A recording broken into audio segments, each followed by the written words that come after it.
Welcome everybody to episode 239 of the Lookout Podcast. I am, of course, Meelz. I am here, joined by, and of course, always featured by two of the greatest co-hosts that's ever existed. LJ, what is up? Yo. What's good? How's it going, my brother? It's going great. Great hey, summer man, day. You been staying dry out there? Dry? Yeah, it's been storming crazy, right? Yeah, but the Giannis meme, Also, too, feature on pod 80. What's up? Another day, another opportunity. Absolutely. I know, right? He's on tight. Takopi on tight. Let's get into sports talk real quick before we get into the pod. We got some sports stuff to talk about, of course. We got many things that have happened. World Cup's over. Thoughts? Hey, listen, Viva España. If you saw my post, World Cup, Olympics, only time we could cheer for the colonizers. Shout out to the original Moors. All right, man. but my partner and them got it done. Yeah. I'm happy that we didn't see any bullshit. Get them out my city. Absolutely. Get them out my city. I was like, yeah, get them out the, I was going to say get them out the country. But that might build the wall. Build the wall. We gonna pull Joe Rogan on crazy. Man, first 2 minutes. 80, you have a couple new members of your team of the Hawks. I know, man. Shout out to my enforcer, Lou Dort. Shout out to my guy. Lou gets Dort, or whatever the fuck his weird name is. Just a good, good pickup. You know what I'm saying? Yeah, man. It's sad to see Zach go. You know what I'm saying? But it is what it is. Sad to see Zach go. I'm personally sad every time that, a young player doesn't pan out well. You know what I'm saying? It just, we've had, I think, the last few years where a young player doesn't pan out. The last player that we had that did something decent was Mohamed Gay, but he's injured right now. And before that was Jalen Johnson. You know what I'm saying? In between that, we've at least had first round picks that just out the door, whether it's, finding the Lord or just getting injured and, they can't find their way around, a team. So I'm sad to see him go. I'm glad to see him with a team that will play him, even though it's crazy that they got the back-to-back number one picks with him and Cooper Flag. So it's going to be kind of crazy to see that, you know what I'm saying? And they also got Kyrie. Number ones are not the same number ones. I'll tell you that. Yeah, no, I'll say, but these are. Which way is he leaning closer? Is he leaning closer to Kyrie or Cooper? Like, which one is he leaning closer towards? Neither. He's a number one that would be like a number 8. I mean, that's what we're probably going to draft him at that position anyway. But it was a very special draft, and it was just a different front office. But I want to see him shine. I want to see him, get better. Prove us wrong. 80. I hope this is all part of the major plan. That this is a long-term play. Yeah, it is for Ant-Man. There are so many expiring contracts, brother. It is. If it's not Ant-Man, it's somebody else. It might be Jaylen Brown. It's got to be Ant. It's got to be Ant. Don't do. I'm hoping it's Ant, but nah, Ant. Listen, bro. We got all the contracts lined up. If Minnesota loses Ant, I may have to just move to New York for the simple fact that, like, the Twin Cities would just burn itself down. Like, we would. If y'all not rocking with LaMelo? No, they are for sure. You know what? Here's my thing. And I'm so happy I could say this on the pod because I've been having this conversation with some Minnesota fans. So I'm on wax now. My issue with Minnesota sports, and this has always been my issue with Minnesota sports, and this is why I've never cheered for a Minnesota team outside of the Minnesota Wild. Minnesota sports fans are player loyal, not team loyal, right? I feel like that's a league right now, to be honest. But but you gotta hear me. When you are team loyal, you understand you do whatever for the team to win. That's what it is. If it's trading a player, signing a player, getting like whatever you got to do to win because you trying to bring a championship home. You care for the team.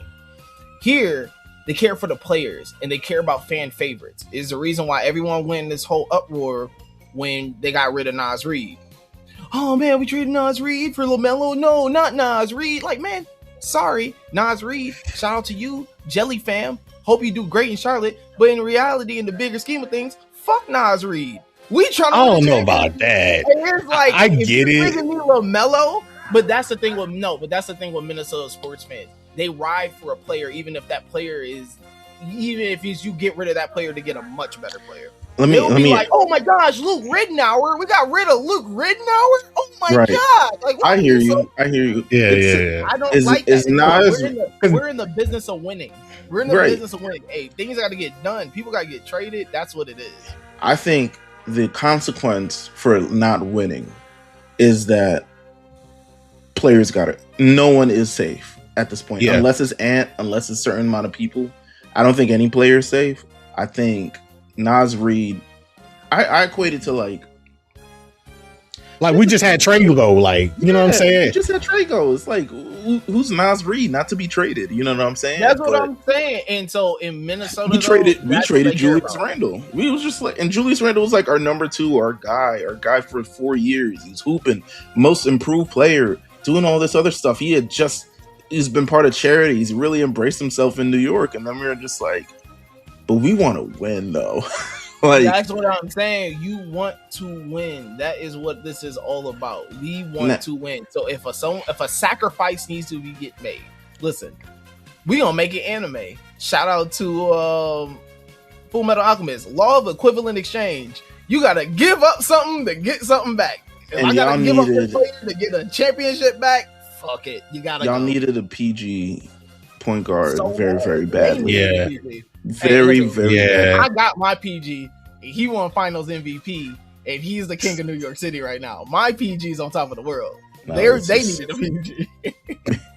Everybody needs a point guard. I don't know. It's just positions or niggas just want to be shooting guards. You know what I'm saying? Like, where's the point guards at? Combo guards are really in value right now. Combo 3-and-D wing and a big that can shoot. Stretch 4. Yeah, stretch 5. Goddamn. The Knicks formula. You know what I'm saying? 5 picks for what? For Mikal Bridges. That's what. Fuck them picks. How's baseball going for you guys? Yankees are. I probably got more woes than you right now. You got injuries though. That's what I'm saying. People are looking good, but Braves got injuries. The Yankees, they have not been playing good baseball. I'm just gonna say, I just said All-Star week need to be a reset. Lose the series to the Dodgers. We still won from the Dodgers, which is fine. I think the biggest highlight, Fried's back. Fried looked amazing in his first start. Put up a shutout. The offense is going to get rolling again. I think we do have the best pitching rotation in baseball. I think we just have the best pitching in general in baseball. We need to make some moves at the trade deadline, but the AL is funny right now because I think everyone's kind of fluctuating like this, which is making it fun. Like, there's no real standout in the AL that I'm like, okay, even as a Yankee fan and even watching the Yankees now, do I believe we're going to make it to the World Series? Yes, but there's no clear-cut AL winner. I think in the NL, it's a little bit more... The pie is divided a little bit more clearly in the NL right now. Yeah, it's at least like a good top 5 and then a drop-off. Yeah, for sure. Like... but yeah. Nah, Yankees will get it together though. Our offense always clicks. I mean, we don't have Judge in the lineup right now. Yeah. I mean, that's obviously a huge gap. Ben Rice has been playing out of his mind. Jazz has been picking it up. I think, yeah. I mean, right now I'm just more focused on trade deadline. Who got to go? I mean, everybody should pretty much be available outside of probably like 5-6 guys. Okay, I was going to ask you. At some point, like, Judge is very New York, but at some point, I'd say if this was basketball and someone could get you right before the finish line but could never cross you the finish line, they would not be on the team for much long. I know what I'm saying is sanctimonious, kind of in New York. But for Judge to reach us there, and in the playoffs, just kind of like, it's spooky. I'm not saying trade him, but I'm just saying we need another one. We need another Judge to emerge for sure. at some point. I mean, it was the A-Rod thing, but A-Rod clearly broke that in 2009 where he just went berserk, and then we go and get a World Series. But yeah, it was a thing of like get in the booth with Jalen Brunson. You know what I'm saying? Like Jalen Brunson with 45 points in a closeout game where our team only 94 points. Like, I mean, that's the clutch gene. I think, right now Judge needs to make that leap, and I think this year or next year has to be the year, because that window is definitely closing with him and Garrett Cole.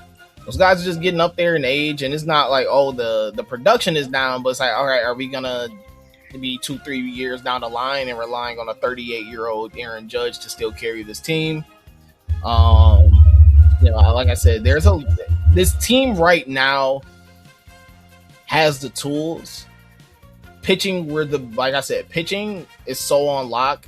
That's always my biggest concern, and pitching is what wins you World Series. My old school belief. We just need that offense to stay consistent. And right now, once Judge is back, we make a couple trades. Austin Wells, Volpe should be on the chopping block. I'm willing to give up Spencer Jones or Dominguez. Both of those guys could be on the chopping block.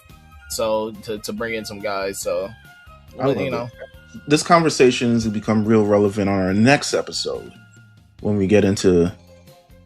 Well, LJ, you put it. It's your pick. Oh, Ace of Diamond, man. This is going to become real relevant. No, yeah, it really is. No, I'm really excited for that one. That's going to be really fun. I've never watched it. Is it on Crunchyroll? It's Crunchyroll, right? It's on Crunchyroll. I think it's on Netflix too. The only thing is it may not be dubbed. I don't remember a dub coming out for that. There's a dub for it. I've never seen it. It's not dubbed. Maybe. Not dubbed. What do you mean not dubbed? It's still good regardless, though. Don't get me wrong. Not dubbed. That means I got to pay attention. Jesus Christ. Okay. All right. Whatever. But that's fun. I mean, all fun stuff. We'll be able to talk about it next week. I mean, we've been running through summer at Kame House. Ladies and gentlemen, if you're not subscribed to the Lookout Podcast right now, that's for summer at Kame House. When this episode is over, we'll have clocked in over 1,000 hours of content on anime. 1,000 minutes. 1,000 hours would be kind of crazy. 1,000 minutes of content on anime. That's a lot. That's a lot for you to choose from. We got Risakai. We got Big Eyes. We got a special episode of Subs Lie Dubs Lie, which we got some more Gundam information coming up soon. Gonna need to tap your shoulder on that, LJ. I don't know if you know the news at all. There's news? Jesus Christ. All right. Let's break the news. Fuck it. There is a new Gundam series. Oh, yeah. I knew that news. I heard talking about other news. Man. Yeah, man. Listen, what? I didn't know I knew that news. Okay, all right. It was just test. Come on. And you almost failed it, too. I did. I was like, I was like, what? At San Diego Comic-Con. Floating around my head. San Diego Comic-Con, it was officially announced that Gundam RG, is this Zarx? XARX? Zero Anime is premiering in 2027. Yes. What are your thoughts on this, sir? What are your thoughts on this? When it was originally announced that, hey, there's going to be an announcement, when they have the announcement for the announcement, shout out to Rick Ross, because he used to do that for albums all the time. Yes, of course. The biggest boss. The biggest boss. Hey, the boss is going to give you an announcement date for the announcement date. I was a little skeptical. I didn't really like the direction. I mean, this will be the first, I feel, full series since Witch of Mercury, which I really did enjoy. G-Quux come out. That didn't feel like a Gundam series. I really did feel like a Gundam What If, like What If Gundam. And it was fun, this one now is feeling like it's in that same realm, but this new Gundam series being tied into the game, this is looking like they're actually looking down the line now. This is looking like a full-fledged plan for what the next steps of Gundam is going to look like, what the new series is going to look like, kind of like what this new era of Gundam is going to look like. The trailer looked amazing. With some of the gunplay, a lot of these suits were actually leaked a few months ago. When they showed some of the gunplay suits that were coming soon. I know that at San Diego Comic-Con, they have all the new HGs that are coming out. But no, I really enjoyed that trailer. I really enjoy everything that they're doing with it. I love this timeline. I love how they're trying to connect everything. So yeah, no, it looks great. And also, who doesn't love a goddamn robot with bandages and a cloak on? Like it's, like it's going rogue. Yeah, like what's going on here? There's a big cape. I thought it was Dark Deku for a second. Like, what were you doing? Man, it was on this Dark Deku stuff. And it looks like they're leaning a lot into the kind of this alternative timeline. Mm-hmm. So yeah, I mean, I'm excited for it though. It's just looking like Gundam is back in a real way, where they're like, no, we're actually going to start putting forth their best foot. Like I said, this looks like a long-term plan for them. This doesn't look like a one-off or something that they're just gonna do and then they're really building back. Like, okay, this is what the next phase, next era of Mobile Suit will be. I love it. I was trying to mute before the police thing came back on. But what would an episode be without police sounds? Up next in news, it was officially announced, even though we had pretty much guessed it for quite some time. Sakamoto Days is reaching its climax in Weekly Shonen Jump, the most consistent of all consistent mangas, a week-to-week exploration of this journey of a simple store owner who lived a life as an assassin and is now save the earth at this point. Stop the other assassins. The story is officially coming to an end. Sakamoto Days is officially coming to an end. I want to ask you, AD, have we gone on too long with this? Has it been too long in the tooth? Can we safely land the plane with Sakamoto Days? What's your thoughts on this? So, I think we talked about it a little bit on Big Eyes last week, but I think it's ending at a decent clip. Like, it may have gone on a little bit too long, and at a certain point, it was like, okay, where are we going with this story? But I think they set up what they needed to set up. I think as far as Sakamoto's story and him just wanting this peaceful life, and everybody around him is like, no, you're going to be an assassin this way or another, and just diving into his methodology, what he believes in, how he influences the other young assassins around him to not necessarily be assassins, but just like choose a different path and see family and everything like that. Shout out to Vin Diesel. You know what I'm saying? Like, it's a different type of it's a different type of story compared to, the contrast of what we would expect assassins to be. You know what I'm saying? So I think they did a good job. What is it at? Like 200 chapters now going on?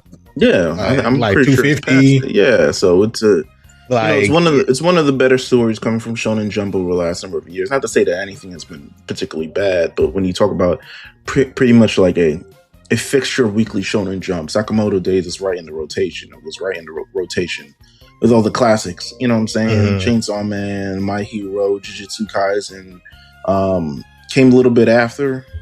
But like it dropped in the COVID era, like, you know what I'm saying? It's a staple of this time period. Held up strong, continuing strong. All we gonna have left is what is Boruto still doing anything? What's going on here? Yeah, Boruto is monthly, and are they? Yeah, who gives a fuck about Boruto? Yeah, there you go. Go read JoJo's.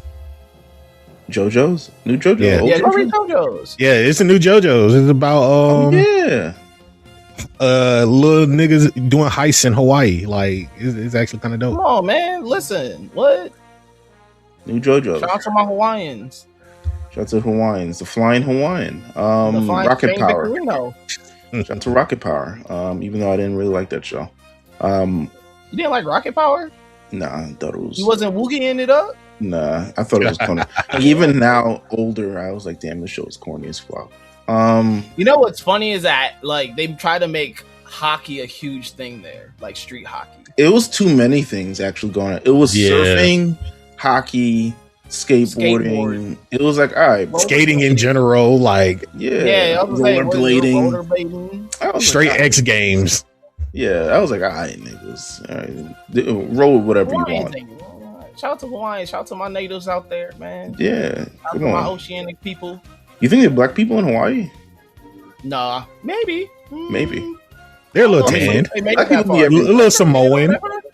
Black people be Samoans are black, kind of. Samoan, don't say that. Please don't. Samoans are not black because you're gonna give them the right to say the word that they want. They feel like they, you know. So shout out to any Samoans. Do y'all think Roman Reigns say it? Of course. Also, Roman Reigns' mama is white, so he should not say it. Say it is the question. He forced your passport. He absolutely. You think him, Jay, every Samoan in that bitch says the N-word. Every Samoan in that bitch says the N-word frequently. You on your own with that, brother. Last bit of news. It ain't lit, but you know. Last bit of news. Some of those real controversial that came out over the last week. Crunchyroll store is officially becoming exclusive to Mega Ultimate Fan tiers in August. It has drawn a lot of ire from the internet community in terms of like, why would they shut down the store?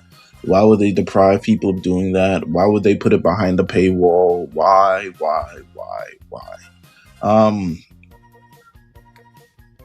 I mean, that's a fair question to ask. You know what I'm saying? Like, especially if they're Crunchyroll is all right. Let me just kind of say this. Put your kufi on, man. I'm not even putting the kufi on. Eyes glowing red right now. Yeah, I just think it's just all the signs have been there, so it's not like I'm surprised by any of this, nor am I like flummoxed by any of it at all. They got rid of the free tier. They pretty much, in terms of it, they had a number of layoffs, a lot of surrounding their e-commerce, departments, which means, what that indicates to me is they no longer want to own and operate a store. They don't feel like it's definitely cost efficient to own and operate a store. Ultimately, in my mind, of what they're thinking is that Crunchyroll is a subscription service, and there's no other subscription service with an active store continuing to sell these things. So why should we? You can allow that to. You can do collaborations with other people. Maybe you can have like incentives to join to increase your subscriber base. There's so many things that you can do to kind of like. Ultimately, the name of the game is like subscribers, who's paying for it, and we need to make sure that people paying for it. Because when this shit turned into, we not too far from Crunchyroll being $19.99 a month for the highest tier. It just is what it is. But ultimately, it's shutting down the store. A lot of ire behind fans just because Crunchyroll was a place where, in terms of people and physical media, among other things, but Crunchyroll store had a lot of physical media, a lot of Blu-rays, a lot of DVDs, a lot of things like that. And really the only people on the internet kind of selling it. I mean, they acquired Right Stuff in August 2022 to expand its e-commerce service.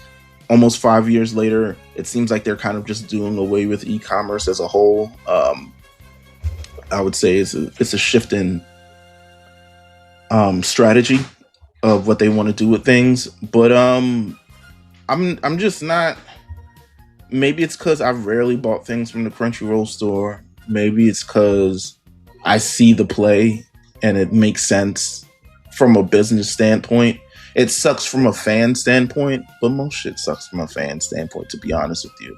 They taking physical games away, and we're going to have to get little key cards to install games on our fucking things. We're moving from a society where it's like, albeit very, very physical, to everything digital and everything where we simply just rent it. We never own it. You know what I'm saying? It's a lot going on. But ultimately, yeah, I can't say I'm outraged about it because I feel like, and it's not a good reason not to be outraged. I think people have their right to be outraged. But I've seen the play is what I'm saying. And it's not surprising to me considering they just passed 21 million subscribers. And as anime being a growing form of media, a popular form of media, they want more. Let's say WWE Network, when it was out, only had 1 million subscribers max.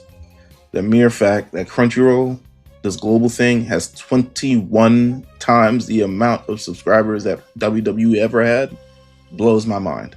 And they want to continue to capitalize on it. But I don't know if you guys have any thoughts on it. It's bad if it affects you, but like for people like me, I got that back there.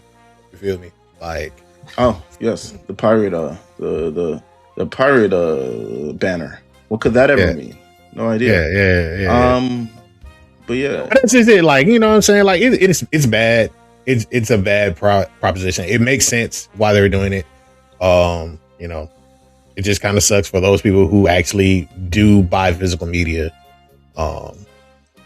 And physical stuff in general, right? Like shirts, this other shit. You know what I'm saying? Yeah, but like stuff like that, like we go to conventions, we see like people who have the booths or whatever, and they're selling their own version of things that could be on the Crunchyroll store. And 9 times out of 10, it looks better coming from somebody from like them versus the Crunchyroll shop, which means like you could, like you said, partner with somebody who is doing this stuff. Now, the actual DVDs, box sets, all that stuff, that is kind of a terrible situation if you want to be a fan, if you want to be a collector, and you got to go through the process of buying a subscription. But if you're also someone like that, and you know, it's kind of a price gate it's in itself. Like, unlike Amazon Prime, where you don't need Amazon Prime to purchase something from the store. It's just free shipping and handling or whatever the fuck. You know, it's easier to do with something like that versus having to buy a subscription and then you can access the store now to get this stuff. Hey man, I'm on the store right now. It looks bad. It's trash. It's nothing you want to buy. Nah. I mean, what I would say is go grab it now before it's gone, because they cutting prices. I mean, you might want to wait. You know what I'm saying? Thus far, these prices are being cut by like 10%. You might want to wait till 2025. You know what I'm saying? I need a clearance sale, like liquidation. You know, all things must go. Like, open up just a bin at a con where I could just reach in and just, you know, I do need Black Friday sale, you know? Right. I do need the Hashira training arc on Blu-ray. You know what I'm saying? The first part of it. You know? I do need Android 17 versus Piccolo on DVD. You know what I'm saying? So many different things, but no, it's a lot. I'm sure candidly, we've talked about it in our group chat. Jay feels one way, or Versace Vegeta rather. I feel particularly another way. I'm sure he'll talk about it when Subslide Dubslide come back. I'm sure he'll be way more knowledgeable than me. I think you hit a point though, right? And not to say that it's right, but it was something foreseen. This was how it was going to trend anyways. If you look at anything that they got going on, this seemed the like Sony purchase. Yes, for sure. Yes, absolutely. This seemed business-wise, valuation-wise, the next clear step. I think that outside of a lot of figures and things like that, physical media in general had been dwindling on terms of like who was buying it. I don't think people outside of hard collectors or people kind of like us who just kind of grew up in that physical media era or like buying DVDs and things like that. But I think you made a great point of whoever is subscribed to Crunchyroll is there for the anime. So they're already there. They're already subscribed. You're just getting access. Like, it's not really changing much. Like, who's really going? I think it was like people. how many I can see people actually who go to the store and not, but like, why would you?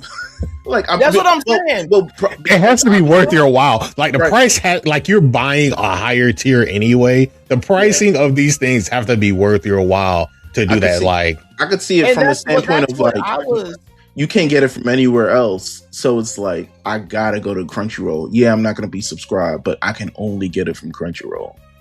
But like Crunchyroll too has definitely shifted its focus too. You need to be here to watch the anime. Mm-hmm. That is what you're here for. Like before, it was probably a little different because Crunchyroll kind of had a chokehold on the game of Netflix, Hulu, Disney. They weren't always kind of like these other players in it. Like, yeah, they had stuff, but were they really major players in streaming on anime? I don't think so, and I'm not going to say that I believe they were. Yeah, listen, man. Now, the fact that they are now major players in this game, yes, right now, my main focus is how do I keep subscribers to coming here and watching the anime? Yes, if you want, like before, it was probably easier for them to have a free tier, to just have open access to the store, to have all these things, because where else are you going to go? And let's think about like you're not going to Netflix. You're not going to Disney. You're not doing that. Now that Disney and Netflix are now major players in the game, to have this, to have this level of access are kind of just like, all right, like we need to keep subscribers up. We need to keep this up. We need to make it more incentive to be a subscriber. Physical media is dying. Physical things are dying. That's just once again, not saying that it's right. Not saying that we love it. Foreseen though, we see it happening. Not gonna hold you. We're transitioning to this. Not gonna hold you. Hit the sale filter on the Crunchyroll store. They got some good stuff. Yeah, stuff for like $10 too. There's a Yu Yu Hakusho skateboard deck for $10. Oh, what word? Yeah, right there. Is it still open to? Oh, sorry, $17. But it was $100 before. Oh, you can still so you can still get you can still you can still buy some stuff. 50% off. They just like listen, don't send it back. If something wrong with it, don't send it back. $25 mystery blind bag. Why not? Manga on here. They might throw everything in that bitch. They're like, we just trying to get rid of it. Take it all. You know what I'm saying? No, they have a box set of the Harisha training art for $100 on here. Why was it $100 to begin with? Blu-ray, maybe. I don't know. Yeah. We'll see. I really do want to get into the main event of what we want to talk about this week. It is 80's pick. His sick bastard decided to give us a sad boy summer for summer at Kame House, and we're gonna be reviewing the 6 episodes of Takopi's Original Sin, a series that has been, of course, adapted from a very small manga. I think the manga is only 16 chapters. Yes. Mm-hmm. Very small manga. Let me get into my notes real quick. Also, for the record, my choice was different. Before you start, my choice was different. Yeah. Sorry. I didn't mean to call you a sick fuck. But yeah. You still chose it. No, I do. No, because here's the thing. It was your choice at first, and then we switched it around. I was like, you know what? I'll take it. In my heart of hearts, I knew this wasn't me. I knew we got this shit. I was trying to do it for the people. I was trying to do it for the optics. Hey man, anime of the year contender. Yeah, anime of the year contender. I think they had a character on there. Like there's things on there. I'm like, okay, we should. Did it win any awards? In the anime verse, we should talk about it. It didn't win any awards, right? Nah. It didn't win any awards because they were sick. But yeah, nominated for.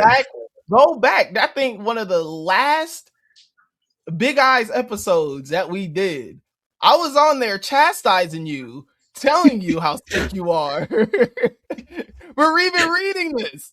I was like, why do you keep telling me to read this? And I read it, and I was like, yo, you got issues, and we need to talk about this. Hey, man. It was nominated, 10th Annual Crunchyroll Awards. It was nominated for Anime of the Year, Best New Series, Best Drama, Best Animation, Best Character Design, Best Director, and Must Protect at All Costs Character, which was Takopi, which I have a completely different opinion on. Nah, Fuck that alien. So, do not protect that little piece of pink shit.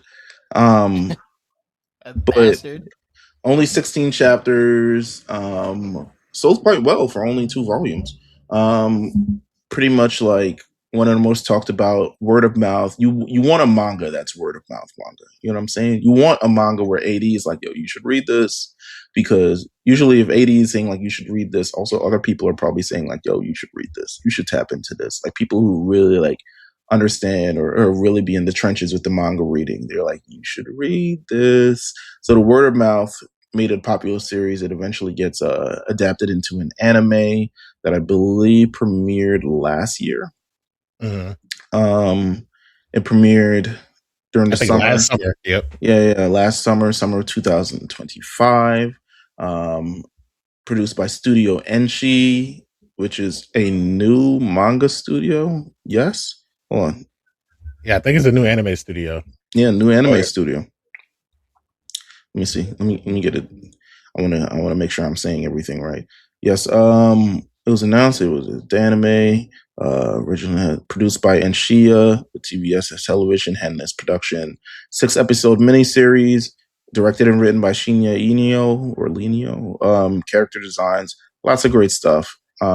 Series was released on various streaming platforms, including Netflix, Amazon Prime Video. Oh, that's why this was not. So when they get on Crunchyroll? It was on Crunchyroll from the beginning. They just released the dub like earlier this year. Yeah, absolutely. Lots of great things. Great direction, great art direction, connected with so many people in a way where people just kind of want to be seen, and people who, have the villain of there's no real supernatural villain, even though that probably would have made more sense than the little pink villain that assaulted this anime series episode after episode. The real villain was neglect, I guess.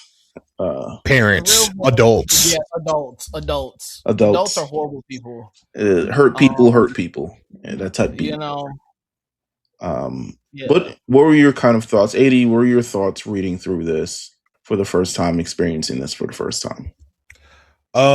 Reading it for the first time, I didn't know what to expect. It was a very distinct art style, and it made me feel very like, you could tell when you first start watching it, it's a very cute show. It has very cute drawings and styles, but it feels very eerie by that nature, like there's something that's boiling behind the scenes. Like it's this little girl who looks beat up, and you got this little octopus named Takopi who's from this planet, trying to make her happy. And it's just, it's pretty sad. Like you would think that this is some Nick Jr. stuff where, hey, the power of friendship can solve all problems. You know what I'm saying? And then I will say the first chapter is literally the whole first episode. Like with the entire situation, you kind of get to see through the day in the life of Shizuka, the little girl. I think she's like 10 years old. She's in the 4th grade, being bullied. You don't really understand too much. You try to figure out the story through Takopi's eyes, and yeah, Takopi's annoying. Annoying is, come on now. It's an understatement. He's a menace, bro. But like, you just gotta, you know what I'm saying? Mind your damn business. You wish you could. He feels very Nick Jr., bro. Like he feels very much Playhouse Disney, and they wanted to show like, no, bro, stop. With the content and the art style, this looks like something that would have came on MTV after Daria or some shit. Like, yeah, something along those lines. LJ, what were your first thoughts going through this? Was this your first time running through it? Yeah, it was my first time running through it. I held off watching it. I said, reading this is enough. No, don't like that. It was okay. I'll say watching it was definitely a different experience. Reading it, I think reading it was way harder than watching it. Mm-hmm. The page setups were different too. Yeah, the page setups were definitely different. But I think just even reading it emotionally, it was definitely a lot more unsettling than watching it. Mm-hmm. I really do like the art direction though. I love the art direction. I mean, it was absolutely amazing. How it was animated. I think overall the story, it draws you in. Like like as frustrated as I probably was with some of the characters, aka Takopi and the adults, there was something about this story where you kept, like, as unsettling as some of these parts were, you're like, I have to keep watching because I have to know what, like, how do they get out of this, or what happens next, or like you kind of just get drawn into it that way. Because I guess in normal kind of anime, the power of friendship would prevail at some point, right? Some sort of like happiness, some sort of thing would lead to something, someone overcoming it, and eventually does at the end. But in this case, power of friendship ended up making things worse, step by step, episode by episode. Takopi really didn't understand. He reached this planet, never engaged with it. Comes from the world of happiness. Truly didn't understand, like, it's real in the field out here. Like, it's not what it's supposed to be. And there's certain situations where you interject yourself and you could make it worse. And he tries his best to make it better, but he ends up making it worse every single motherfucking time. I can't. This feels like a cautionary tale of toxic positivity. You know what? Toxic positivity came up. It was something at one of my old jobs. After they laid everybody off, it was a discussion of like, was one of my former bosses like toxic positive? Like, does he do like so much to the standpoint of like does so much good things that you're not able to see like the cracks forming in front of you. You're not able to actually take a look at the situation for what it is, and you're really ultimately looking for it of like, how can I make this better? But talk more about that. I think for me, I think it goes to what I think it hits exactly what you're saying. Takopi does not have the ability to take things for what they are. These two girls just won't get along. This thing won't just like he is happy, like trying to feel happiness so much that he is denying the other feelings that are available to you. In a weird way, going back to our last episode, it's kind of like a reverse Mob situation, where I feel that Mob was suppressing so much of everything else. It wasn't that he was trying to be happy, or, you know, he was just kind of taking things at such a face value that he wasn't able to, like, it was like, okay, this is just what it is. Right. This one is like, no, everything needs to be happy. Everything needs to be good. Everything needs to be okay. I can fix everything. I can do this. And not realizing that you keep trying to pour water into a pot that has a big gaping hole in it. And that's like the bigger problem, where he's trying to fix something without necessarily understanding the entire situation of what's going on, bro. Like, every single time that he tries to interject in something, while he sees Shizuka sad and like they have their first talks or whatever, it's always a situation of, well, let's play with this camera. It'll take a picture of you. You know, let's play with this rope. You know, we got wings that can make you fly, but not really seeing like her interactions with Marina, the other girl that's bullying her, thinking that like, oh, you guys are friends out the gate. That's a red flag, dog. Like, no, she's getting beat up. Like, they're breaking her stuff, and you don't understand that this is what's going on in the situation right now, bro. Like, if Takopi was a real friend, he would have took old girl to a self-defense class. He would have took her to a boxing game. I don't know, because he tried to be a real one and take her place, and he got his ass beat. Like, that's what I'm saying. If he was a real one, he would have been like, hey, girl, after that situation, hey, we need to hit the gym. That's where we need to be going. Right after school, we need to be hitting the boxing gym. Yeah, I think if this takes place in the Mob Psycho universe, it's definitely a different story. If this takes place in several different universes, it's a different story. I think what this pits is like... Listen, we're going to talk about that. Actually, I don't want to like bury the lead on that because I have a question at the end. As you said, this is 6 episodes, so it's a really like kind of like brief, breezy series if you're into, you know, mental torture and all the other things like that. Let's see. So we have, Lord, like how do I even get through this first episode explaining this without trying to turn off people? If you know anybody like this, please call the resource that they show at the beginning of every episode. Absolutely. So Shizuka encounters an octopus alien named Takopi, which he nicknames Takopi, on his mission to spread happiness. Try to spread happiness to Shizuka, but ultimately gets turned away. Shizuka is bullied. She is not have a happy situation. Her dad doesn't exist. Her mom is an escort. Everything that could go wrong in this situation of her being neglected as a child absolutely does go wrong. Takopi does not understand the pain that she has, but uses a happy camera to try to save her and save her existence time and time over again. She, at some point, using this camera, rewinds time to stop a bullying incident, tries to intervene in her life, trying to make small improvements of so many different things. But ultimately, none of this seems to work at all. Thoughts on the first episode? I will say this. It is one of the more captivating first episodes I've ever watched. Yeah. I agree. Yeah.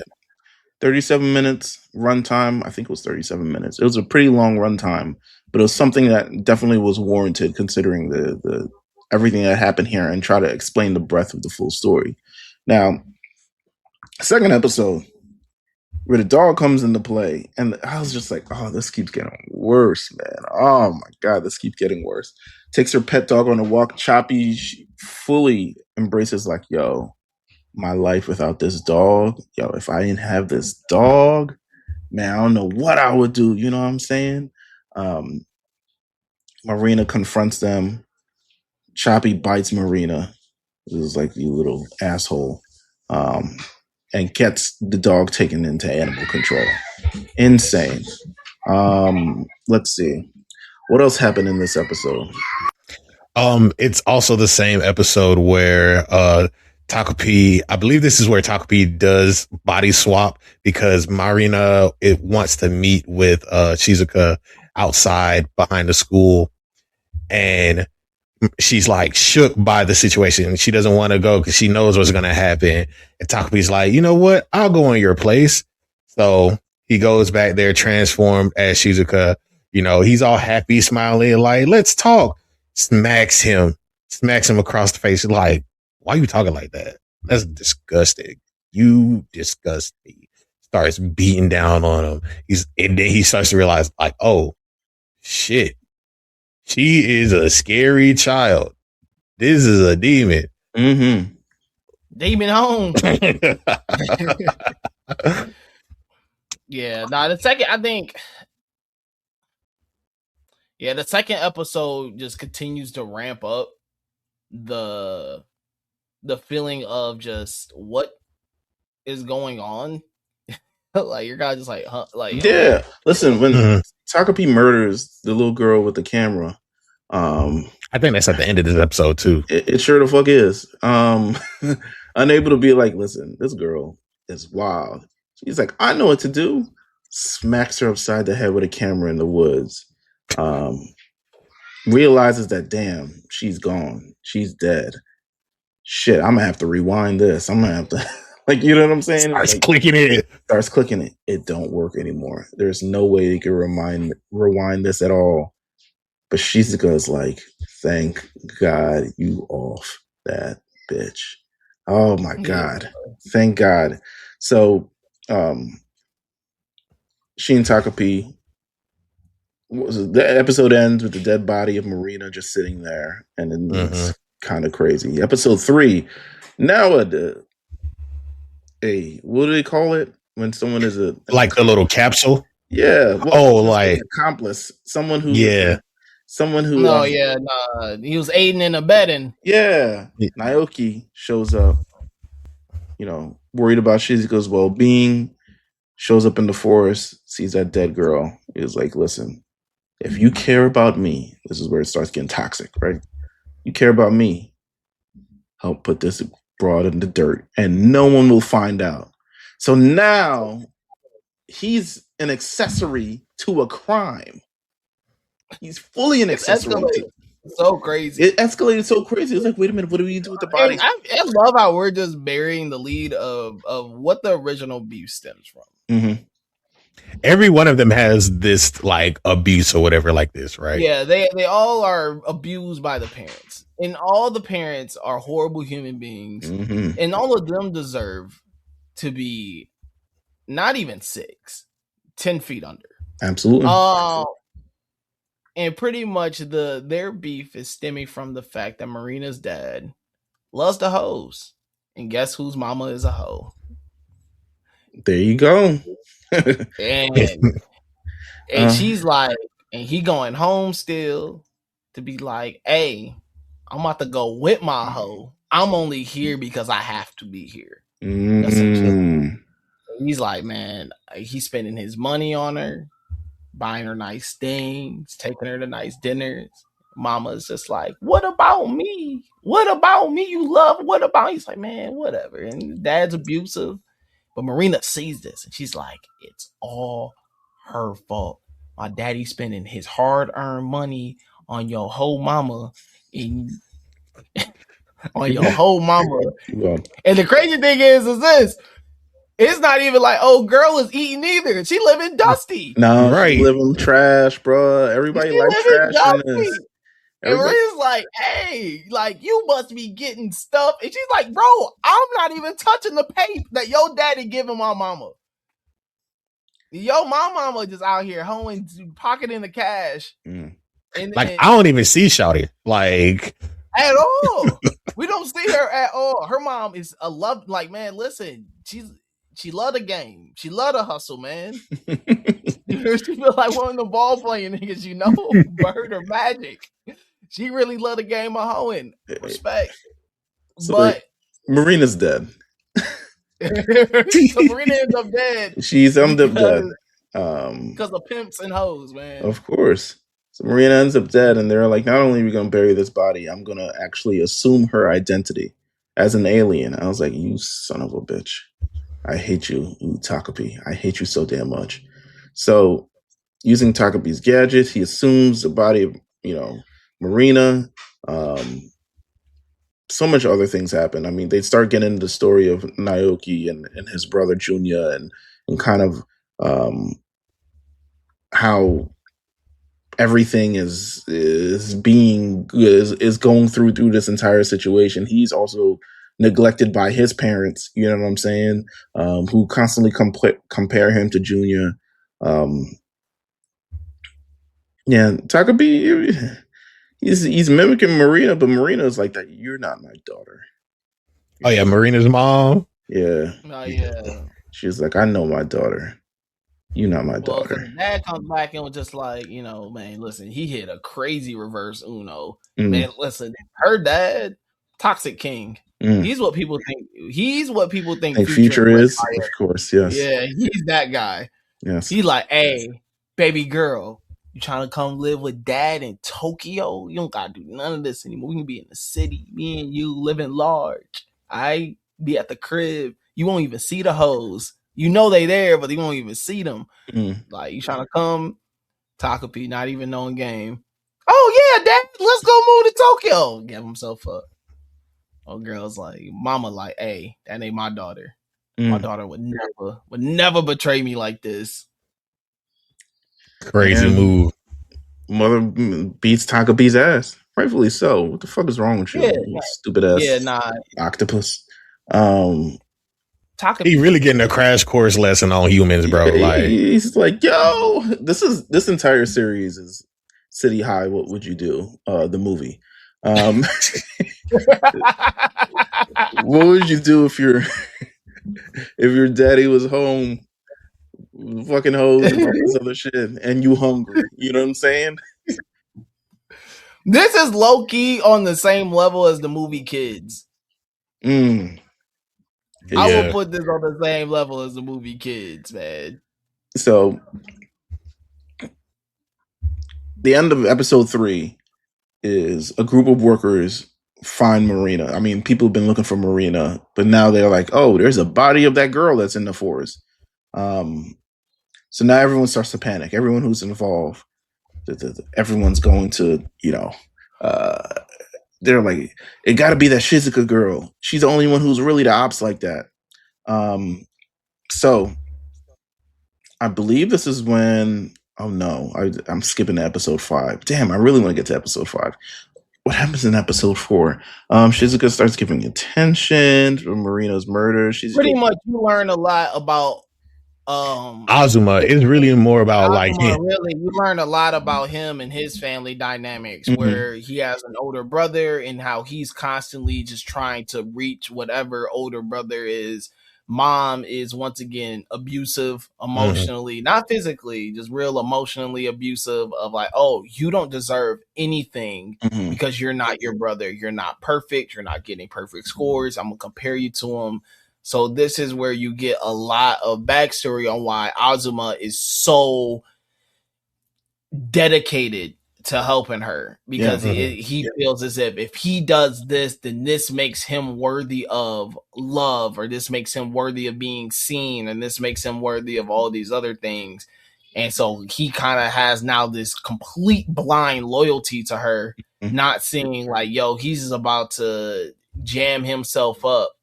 And this is where like the dynamic between the girls and Azuma come into play, because it's like they don't have anybody that they can reach out and talk to that can really understand their situation. The only person who's tried to reach out to them when we get to like episode 5 or 6 is Takopi. You know what I'm saying? Azuma is somewhat in the same realm, but the difference is he got his older brother. Older brother came in and was like, yo, if there's anything troubling you, you can talk to me. And he's having this whole mental breakdown in his mind about like how this situation is going with his mom. Mom is giving up on him because he's still not making perfect scores, and he's like letting her down and everything. And this is just all eating at him to the point where Shizuka's like, yo, I'm gonna need you to turn yourself in, because I will never give up on you, but I need to go to Tokyo and see my dad to go get my dog. You feel me? And he's like, are you going to give up on me too? Like, it's a very toxic relationship between them two, because they done been abused in so many different ways by their parents. But when Azuma goes and talks to his brother sits him down and is like, yo, I'm not the smartest that you think I am. I wouldn't be here without my girlfriend. Also, mom cooking sucked. You wasn't missing out on nothing. Like, you wasn't missing out on no pancakes. Trash, nigga. Yeah, like, listen, edges weren't crispy at all. Nothing. No crispy edge. The batter's still in the middle. Yeah, nasty ass shit, bro. Using margarine instead of butter. Weak ass hoe. You was better off warming up some Eggos, dog. I'm telling you. Feel me. His mama wasn't one of the hoes. I'll say that. No, not at all. Hoes was cooking. That's why he was always gone. So Azuma finally opens up what happened to Marina. After that, he turns himself in for collaborating with the crime, but the police know that he was coerced. Of course they do. He's a man. In a woman's world, apparently. This is crazy. It's crazy optics right now.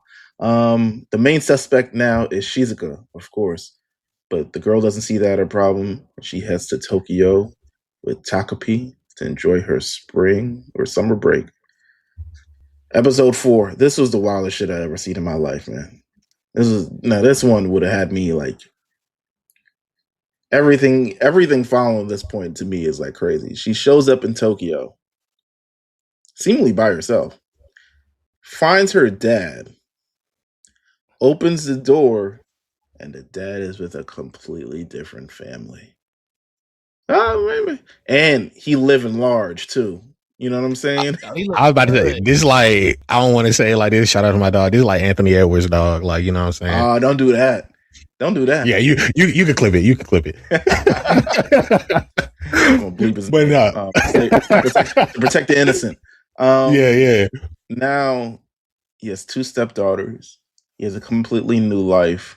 And to make things worse, Choppy not even there. And then to make things even worse, one of the kids is like, who's this little girl and why she keeps calling you daddy?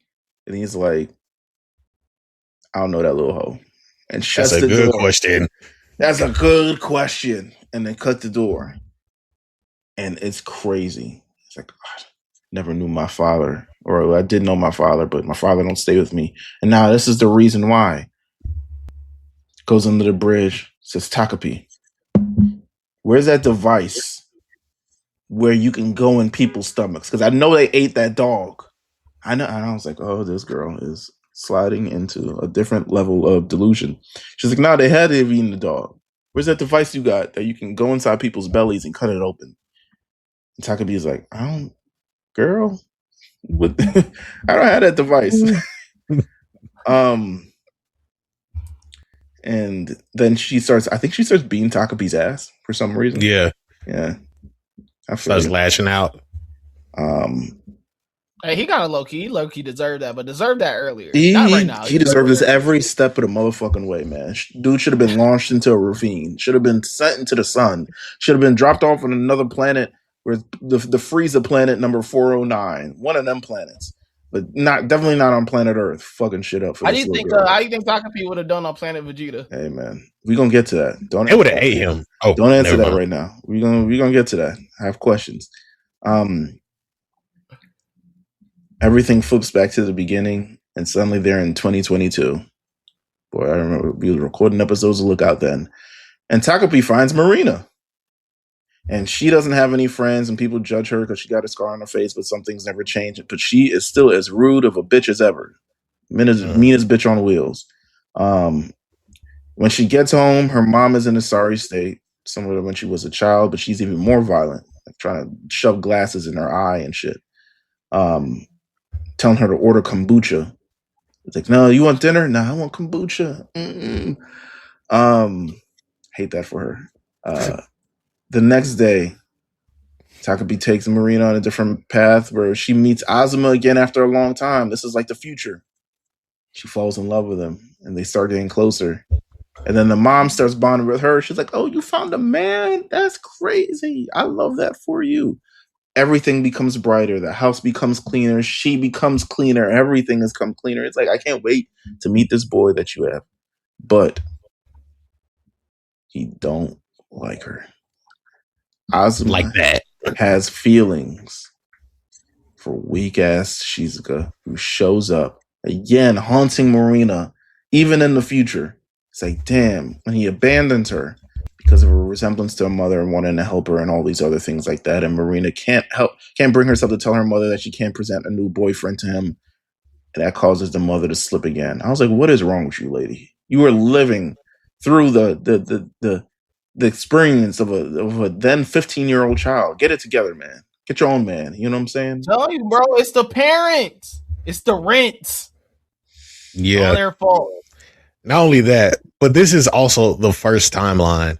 Like, this is the actual beginning of every single thing. Mm-hmm. Because at the beginning of this, Takopi forgot why he came to Earth in the first place, for real. Mm-hmm. And why he couldn't go back home.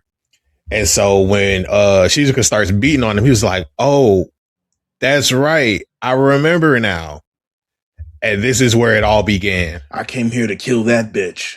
Dun, dun, dun. We're cussing way too much on this episode. Or at least I am. There was some 10-year-olds cussing on this episode. There was some cussing on this episode. There's some cussing. When Takopi returns home, you see that Marina had to kill her mother to defend herself.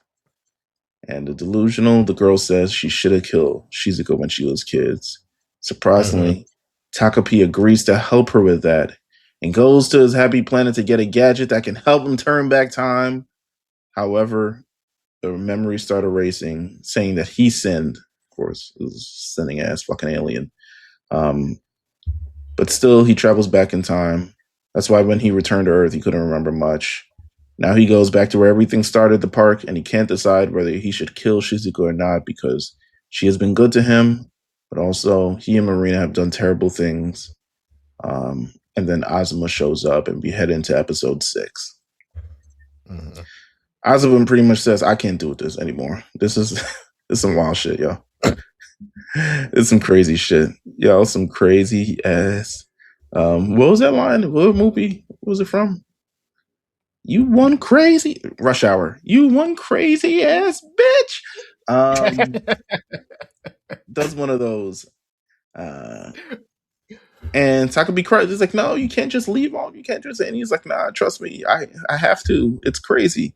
You know, he enjoyed, but he's like, thanks, and he returns Takopi gadgets and all this other stuff. Before he leaves, Takopi notices Azuma's glasses are different. That's because Junior used the last of his salary to buy it and was fired.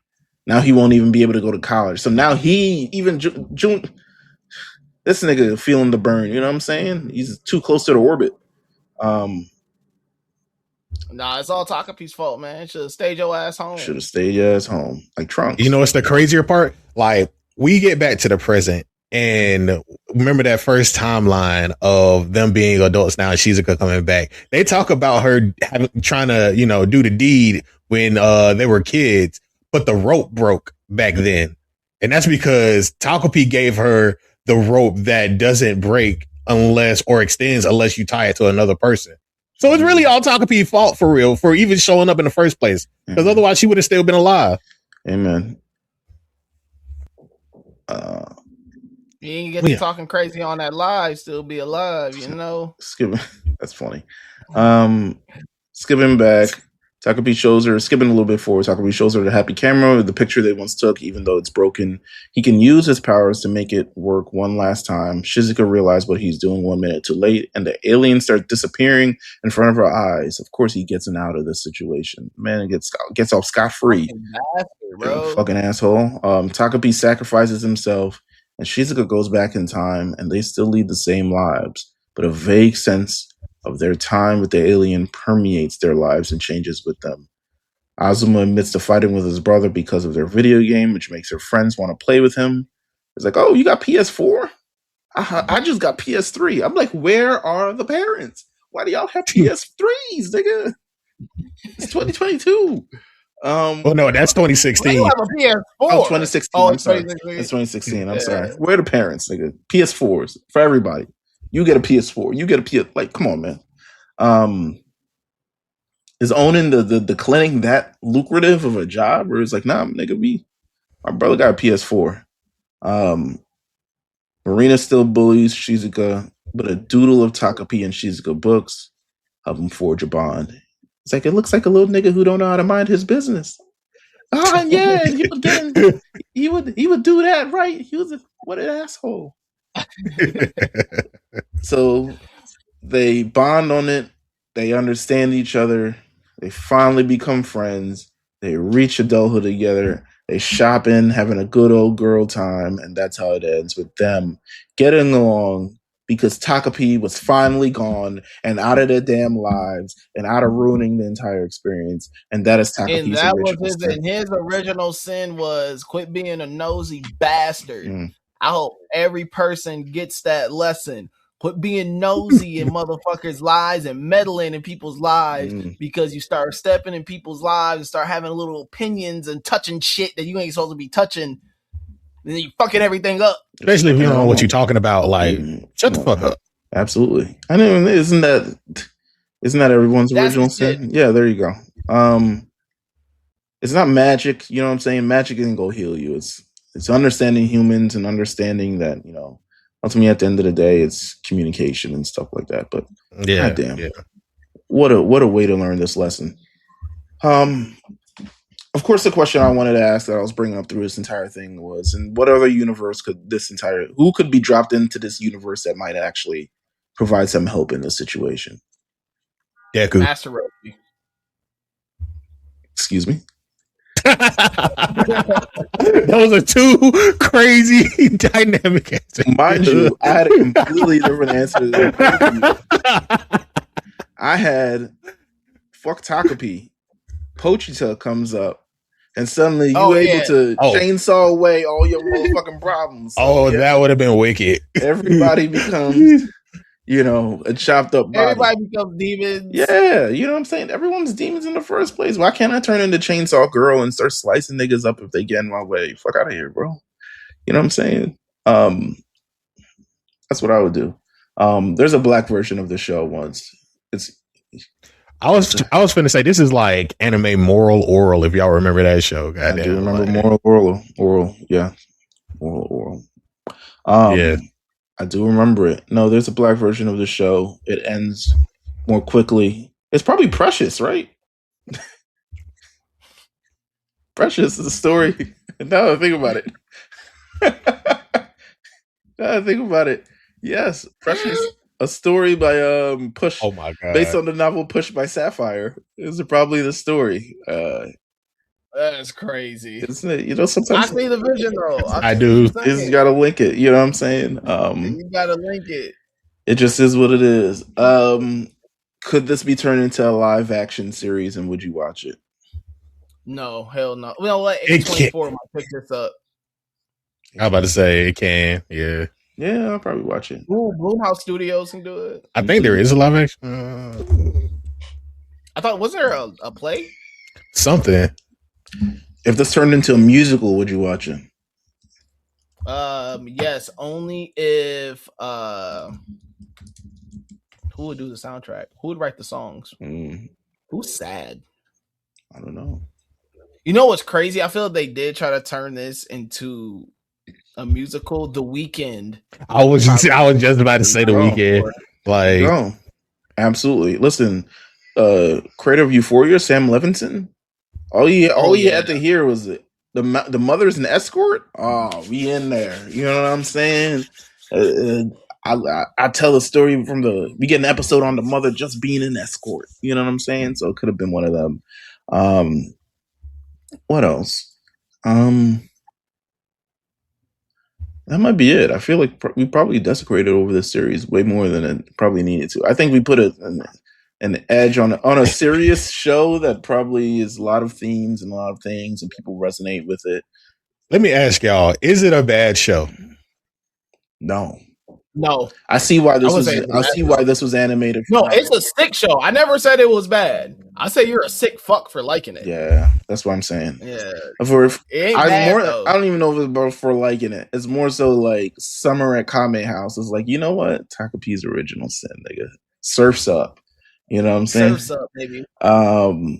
Woogie. Right. But I enjoyed it. You know what? I see why this was nominated for Anime of the Year. This is actually pretty stellar in terms of its themes and its animation, everything of the sort. It really, really came very, very strong. Now, with this one Anime of the Year for me, not over. Come on, man.